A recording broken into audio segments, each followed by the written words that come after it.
तर मित्रांनो, आजची सराई देवघर मातीबंदर बैलगाडी शर्यत, त्याच्यामध्ये फायनल गटामध्ये तृतीय क्रमांक आलेला आहे. ते म्हणजे करणची गाडी आहे आपल्या. तर प्रथमतः सगळ्यांचा शंभू बाल्या ग्रुप सगळा आपल्यासोबत आहे, त्यांचं सगळ्यांचं अभिनंदन. आणि आपल्यासोबत जो आज करणने नवीन बैल जोडलेला बकासूर भाईजा, त्याची पारख करणारे शेठ आलेले आहेत. तर काका काय सांगाल? अभिनंदन प्रथमतः. कसं वाटतंय आपला बैल धन्यवाद इकडे येऊन फायनल मारली? धन्यवाद. मी 1-2 महिन्यापूर्वी बैल आणलेला. तर बैल चॉईस म्हणजे करण आणि माझ्यातच झाला. पहिली गोष्ट म्हणजे तर मला बोलला हा बैल आपण आणायचा, तुम्ही घेत नसाल तर मी पैसे देतो पण बैल आणायचा, असा विषय झालेला. तर बोललो चालेल, बरं ठीक आहे. मग बैल आणला आम्ही आणि आणल्याला लगेच तिसऱ्या दिवशी बेलीतली शर्यत केली क्वार्टर फायनलला. फेराबिरा काहीच नव्हता, बैल पेंडा पण खात नव्हता, फक्त खाणं थोडंसं खाल्लेलं, तरी पण आम्ही घेऊन गेलो. तिथे क्वार्टर फायनलला पहिली बसली बेलीत. त्याच्यानंतर थोडंसं आमचं होप्स वाढले. तर त्याच्यानंतर साताऱ्यातलं बंदर लागलं, म्हणजे जी मानाची शर्यत गुढी पाडव्याची. तिथे टायमिंगला पण आम्ही गेलो होतो, पण एक 5-6 सेकंदाने आमची गाडी बसली नाही तिथे टायमिंगला, कारण तेवढी तयारी पण नव्हती. पण गेलेलो एक मजा म्हणून. तर क्वार्टर फायनल तिथे गाडी पहिली आलेली. त्याच्यानंतर बऱ्याच जणांनी मला विचारलं की बैल द्यायचा आहे काय. फायनलिस्ट मी नावं नाही सांगत, पण नावाजलेले आहेत सगळे ते या वर्षातले आणि मागच्या पण काही वर्षातले नंबरातलेच आहेत. पण मी करणला शब्द दिलेला की बैल दिला तर तुलाच दे. पैशांचा पण काही विषय नव्हता आमचा, म्हणजे व्यवहार झालेला आहे. असं नाही की बैल असा टाकलेला दिलाय, बैल विकत घेतलेला आहे त्यांनी.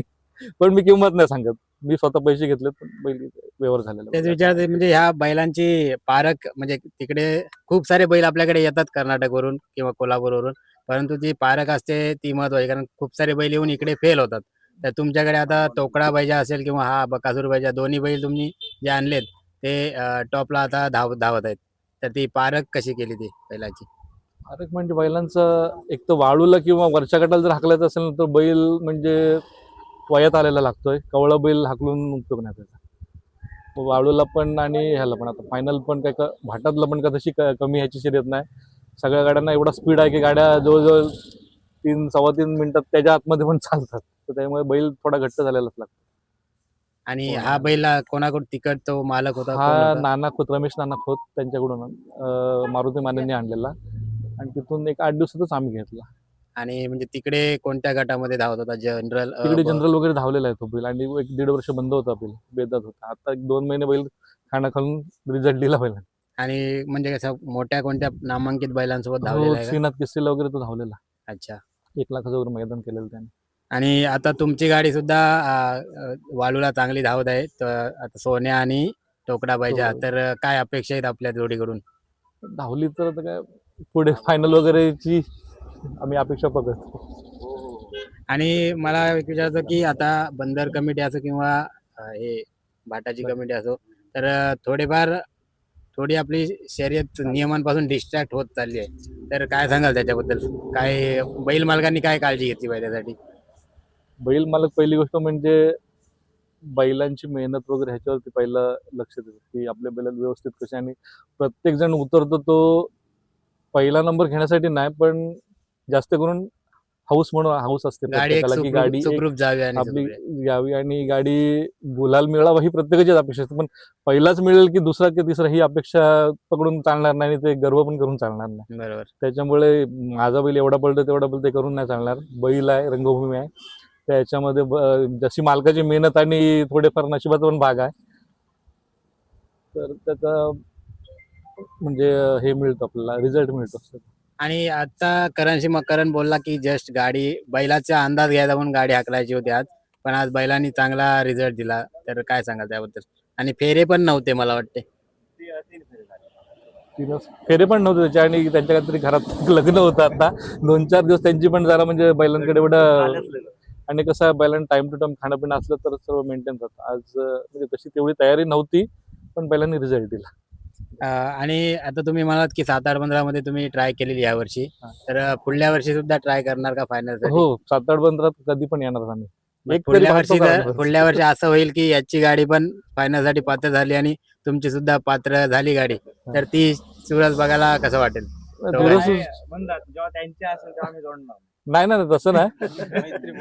नाही पण मैत्रीपूर्वक लढत होऊ शकते. सुरस बघायला आवडेलच, कारण हा. का शेवटी तो खेळ आहे, खेळ. त्याच्यामध्ये हारजीत कोणाची तरी होणारच, म्हणजे तसं काही नाही. पण मला हारल्याचं कधीच दुःख नाही वाटत. आम्ही उलट हारलो की अजून मेहनत वाढून किंवा काय पुढची तयारी कशी करायची ह्याचाच विचार करतो.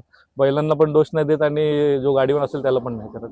फक्त आपलं काय चुकलंय तेच, कारण चुकतं तेव्हाच आपल्याला फळ मिळत नाही ना, असं बरोबर. करतं. आणि चुकीतूनच शिकायला मिळतं. बरोबर आहे, 100%. तर अजून काय सांगाल आणि एकंदरीत? मला एक सांगायचं होतं की एक म्हणजे माझ्याकडून नव्हता तो आलेला ह्यांच्याकडे बैल, शंभू म्हणून होता गेलोशीचा. तो बैल काही कारण असतो ह्यांच्याकडे म्हणजे चालला नाही. तर माझी एक इच्छा होती की आपल्या घरचा एक बैल ह्यांच्याकडे फायनलला पळावा, मनापासून इच्छा होती. म्हणजे तो जो बैल आधी आणला होता हा. हा. त्याचे 2-3 मालक झाले, पण आपल्याकडलाच होता तो. पण कसं ते जरा बेदात मध्ये आपल्याकडून डायरेक्ट आला असतं तर मी गॅरंटी दिलीच त्याची, ह्याची मी गॅरंटी दिलेली की तुला 100% फायनलचा गुळ आहे. आणि आपल्याकडे अजूनपर्यंत असे किती बैल होऊन गेलेत आपल्या कारकिर्दीत, बैलगाडी कारकिर्दीत? तो विषय काढला नाही तो बरं. तरी एक अंदाज माझ्याकडे जवळजवळ 22 एक बैल झाले 3 वर्षात. 3 वर्षात. आणि तो बकासूर एक बैल तुमच्याकडेच होता ना? आहे तो अजून. अजून आहे का? आहे. कारण तुमचा जो इंस्टाग्राम पेज आहे त्याच्यावर तोच मला वाटतं डीपी हो, हो. लावलेला आहे. नाही तो आमचा म्हणजे जुना बैल आहे आणि त्यांनीच वाळूची फायनल कर्नाटक पॅटर्नला पळाला बैल तोच म्हणजे आपल्या इथला. ठीक. तर कारण अजून काय सांगेल आजच्या शर्यतीबद्दल? नाही, पहिलं म्हणजे शेठचा आभार की त्यांनी आम्हाला बाकासूर व्हायचा दिला. म्हणजे आमच्या दोघांच्यातच निर्णय झालेला की बैल इकडे येऊ द्या, बैल तो तुमच्याकडे राहू द्या. जर तुमची हाऊस झाली पुलनीची तर तुमच्याकडे ठेवा, नाही तर मग माझ्याकडे पाठवून द्या, मी बालगेन त्याला.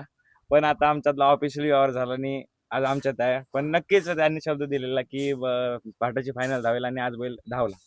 आपल्याकडे पहिली शर्यत. आपल्याकडे पहिली शर्यत. तर अभिनंदन. काका अजून काय बोलाल का शर्यतीबद्दल? तर अजून आपल्यासोबत आयोजक आहेत शर्यतीचे आयोजन करणे, प्रयाग दादा. तर काय सांगशील शर्यती आता बघायला गेलं तर चोरून युतीमध्ये गाड्या सुद्धा, तर त्यांच्यावर काय कारवाई झाली पाहिजे? की आता आम्ही आजच निर्णय दिला आमचा. जर चुकून आजच आम्ही आज तो निर्णय दिला त्यांना की ज्यांनी चुकून समजा आमच्या नक्कलच युतीमध्ये गाड्या हाकललेल्या आहे त्यांच्यासाठी आम्ही 2 वर्षाची बंदी घातलेली आहे. जरी आमच्याशी ते खोटे बोलले असले की आम्ही युती नाही, आमचं बैल आहेत, पण समजणार आहेत लोक. काय आता अनाडी राहिली नाही, शहाणी आहे, त्यांना समजतं सर्व कोण युती दाखवते काय करते. त्यामुळे त्यांना आम्ही डायरेक्ट जाऊन वॉर्निंग दिलेली आहे. जर ते बैल परतून एकमेकांच्या घरी जर गेले तर त्या गाड्या दोघांच्याही मालकांच्या 2 वर्षासाठी बाद आहेत. अच्छा. तर हे चांगलं झालं म्हणजे एखादा मालक कसं आहे, मेहनत करतो. मग एखाद्याचं मरण होतं, लहान गाडीवाला मरतो ना त्यात. बरोबर. असं मोठे 2 गाडीवाल्याने दोघांचे 2 बैल जोडले तर लहान गाडीवाला मेला त्यातनं. बरोबर. आणि हे झालं पाहिजे कारण एखादा झालंच पाहिजे, 100%. मालक असं तो खूप मेहनत करतो 2 बैलांच्या पाठी, आणि जर अचानक कोणी युतीची गाडी हाकलली तर शेवटी त्याचं मेहनतीचं फळ मिळत नाही. तर आणि तसं नाहीच केलं पाहिजे बरोबर. कोणीच. तर शंभू बाल्या ग्रुप पूर्ण आपल्यासोबत आहेत. सगळ्यांचं पुन्हा एकदा अभिनंदन, आणि आशा करतो की पुढल्या वर्षी आपल्याला एक मैत्रीपूर्वक लढत कोणत्या तरी एका बंधात बघायला मिळेल अशी अपेक्षा करतो आणि शुभेच्छा देतो. दुसरे म्हणजे उद्या आमच्यातलाच म्हणजे आमच्या ग्रुप मधला मेंबर त्याचा वाढदिवस आहे, म्हणून आम्ही त्याच्या नावावर आज गाडी म्हणजे त्याच्या नाव दिलं आज गाडीला. डायरेक्ट आदित्य म्हणून हा पोरगा आपला काम सोबत असतो, त्याचं नाव दिलं. पण आज त्याच्या पण नावाला फायनलचा गुलाल लागला. नक्कीच. तर काय सांगेल आदित्य, आज फायनलचा गुलाल तुझ्या नावावर पडलेला आहे? आज मी जाम खुश आहे, कारण माझा भाऊच, मी भाऊच मानते याला. कधी मला कमी नाही पडला याने. आणि आमचा शंभू गेल्यापासून ना आम्हाला जाम आठवण येते. कधी पण आम्हाला तो आहे असं वाटतं आता पण, एवढी आम्हाला आठवण येते. आणि आज आम्हाला करून दाखवलं आणि फायनलचा गुलाल दिला, आणि माझ्यासाठी पण गुलाल दिला आणि आमच्या बाल्या ग्रुपसाठी पण गुलाल दिला. तर शंभू कायम आठवणीत राहणार, कारण सांगायचं तर मित्रांनो, लग्नामध्ये, स्वतःच्या लग्नामध्ये शंभूची फ्रेम मांडवाच्या दारावर लावलेली. तर बघू शकता इथे सगळेजण आता शंभूचं नाव घेतल्या घेतल्या भाऊक झालेत. म्हणजे एखाद्या बैलावर किती प्रेम असावं त्याचं उत्तम उदाहरण इथे आहे. तर दादा काय सांगा त्यांच्या शंभू बद्दल? शंभूचं मी गेल्या वर्षीच सगळ्या शर्यती बघितल्या, फायनलचे 1 साइड फायनल, 1 साइड. आणि प्रत्येकाच्या दावणीत एकतरी बैल असा असतो की तो हुकमाचा एकटा असतो. बरं. आणि तो आपण कधीच विसरू शकत नाही त्याला. तर त्याची जरी तो हे झाला तरी त्याच्या मनातून तो कोणाच्या निघू शकत नाही. हेच तर आपल्या शेतकऱ्याचं वैशिष्ट्य आहे की आपण मुक्या जनावरावर एवढं जीव लावतो ते. दुसरी गोष्ट म्हणजे ज्या दिवशी म्हणजे शर्यत 2 दिवसांनी आहे का 3 दिवस का 15 दिवसांनी पण असू दे, पण त्याची जी आतुरता असते ना, त्याच्यामुळे माणसांना काय मैत्री आपला मित्रपरिवार असतो त्यांना झोप पण नाही लागत. म्हणजे मेहनत काय, पाणी पिलंय का बैलांनी, पेंडा खाल्लाय काय, खाणं खाल्लंय का, बैल फ्रेश आहे काय. इवन रात्री 2 वाजता पण काही जण मित्र आहेत ना, ती येऊन बघून जातात, आपल्याला पण नाही माहित नसतं, आपण झोपलेलो असतो. ह्या पण गोष्टी असतात. बरं, कारण बैलगाडी क्षेत्रामध्ये जर मित्रपरिवारची साथ असेल तर हो, हो. यश नक्कीच नक्कीच मिळतं. हा एकट्याचा विषयच नाही कोणाचा, म्हणजे एकटा कोण मी हे करेन ते नाही करू शकत. ह्याच्यामध्ये सपोर्ट मित्रांचा पण पाहिजे, घरच्यांचा पण पाहिजे आणि थोडाफार आपला नशिबाचा पण खेळ आहे बस. तर पुन्हा एकदा संपूर्ण ग्रुपचं अभिनंदन आणि येणाऱ्या पुढील वर्ष मला एक बोलायचं आहे हा बोला. की हा शंभूबाले ग्रुप आहे, हा कायम ह्याच्यासोबत करणसोबत आणि किशोर काकांसोबत असंच भविष्यात पण कायम राहू दे बस. तर शंभूबाल्या ग्रुपलाच विचारू की भविष्यात असाच ग्रुप टिकून राहील काय. तर पुन्हा एकदा सर्व ग्रुपचं अभिनंदन आणि येणाऱ्या पुढील वर्षामध्ये सुद्धा आपली गाडी अशीच गुलाबात राहू अशी अपेक्षा करतो. आई एकविराचरणी प्रार्थना करतो. बोला नाद एकच.